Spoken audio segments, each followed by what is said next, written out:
Bea Hogan is an exceptional artist and art teacher. She is living proof that you can develop your talent later in life. First thing you have to think of is it going to be a cool painting, such as this, or a warm painting, which I'm going to do, the opposite.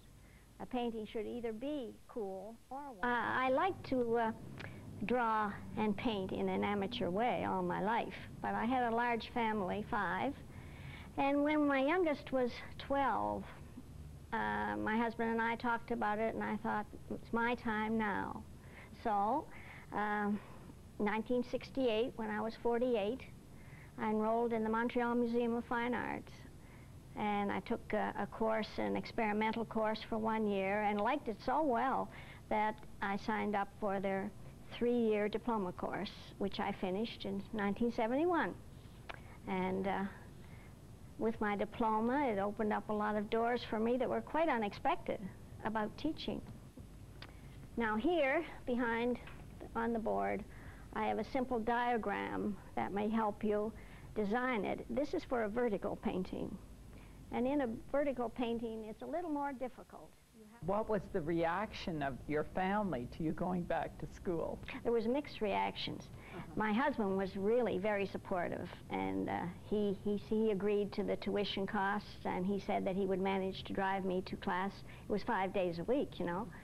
But my children, the rest of my family, took a different view. At that time, in 1968, it was kind of unique for an older person to go to college again or to be studying with young people. And these other students, of course, were just graduates from high school mostly. And they were a little embarrassed about it, some of them, but they soon saw that I was serious and liked what I was doing. And since then, they've been proud of me for my attempt. Well, tell me, when you were at school, did you find that you looked at art and looked at things differently than some of the younger students? Did you? Yes, I did. I think, well, art is a matter of perception. And having lived that much longer, I think I did see things differently. I was inclined to find it hard to accept a contemporary approach to art. But I did. I understood what it was about. And although I had a compromise, I couldn't work in a totally abstract manner. I think studying in that way helped my art in general. I learned principles through an abstract approach. We moved when my husband retired. It coincided in about 1976. We went to Barrie for a short while, and I lived there for 5 years and got into teaching seniors in Barrie. And it was a very rewarding experience. I still go up there on a yearly basis and give them a workshop. Then we came to join our daughter, Patricia, who lives here in Kitchener, and bought a duplex together, and it's worked out beautifully. And I began to look around Kitchener to see where I could put my, let's say, talents to good use and my experience, especially with seniors, and went to Rockaway Center, where I began, and that's 8 years ago. You teach at Rockaway, but you're also teaching at the Adult Rec Center here in Waterloo. Yes, and I enjoy it here very much. They've been most helpful and cooperative. I have several classes here. I have 2 in the daytime, and there I'm catering to older people generally, most of them lonely, who like to come out and do something interesting and educational. And then I have an evening class, and they're mostly younger adults who are working and people nearing retirement. I find that's a good time. They want to get interested in something that will fill their time when they're retired, something profitable maybe. We'll do a few more of those. Now you'll notice that when I'm doing that the dark that I pick up here, I carry it up into the light part, so it does a double purpose. It has a double purpose.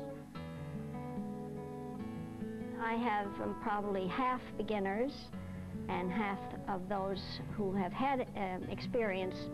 Their experience has been in oil mostly and not in watercolor. What do you feel the changes are? I mean, do they have to unlearn the oils to do the watercolors? One can do both things. You can paint in oil and watercolor at the same time. But first, they have to realize the difference. Now, in oil, as you probably know, it's impressionism mostly. Edges are unimportant. They usually brush one into the other. In watercolor, if one attempts to paint that way in watercolor, it looks as if a person who has been painting in oil has suddenly taken up watercolor. Where the difference, the main one is, I think, watercolor is about shape, in my opinion, mostly. So it doesn't need a lot of textures to carry the story. The shapes alone should. I think the soft, wet paper, the way it allows colors to blend by themselves and create a lot of accidents, are the most intriguing things about watercolor that I like. It's the accidents that happen. And so you really can't force yourself upon the painting. You have a vague idea, at least I do, when I begin a painting, what it should look like. But I can't force it. I have to let the painting respond to me. And you can use that later. Now you'll notice down here I have a little design to follow, which is similar to my notebook. I like to remind myself of the rhythm or movement in the painting. And I really enjoy it, teaching more than I do painting, you know. But I like to paint, and I do, and I take workshops myself, especially in Florida. Every winter I take 3 or 4.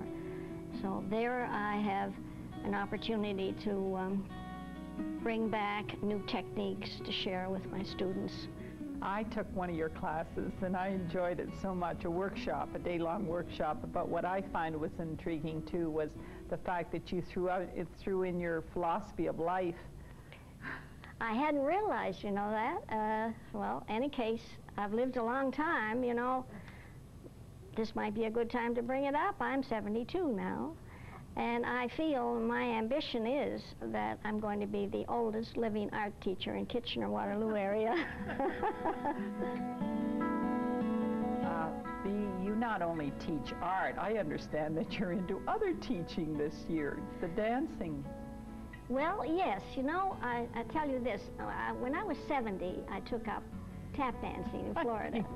Marvelous. With an old hoofer who is really a great performer, and he has taught me 2 routines. And I would like to share that with my friends, not necessarily artists, but anyone, my own age especially, who might like to get more enjoyment out of life through exercise and expression, and just for the fun of it.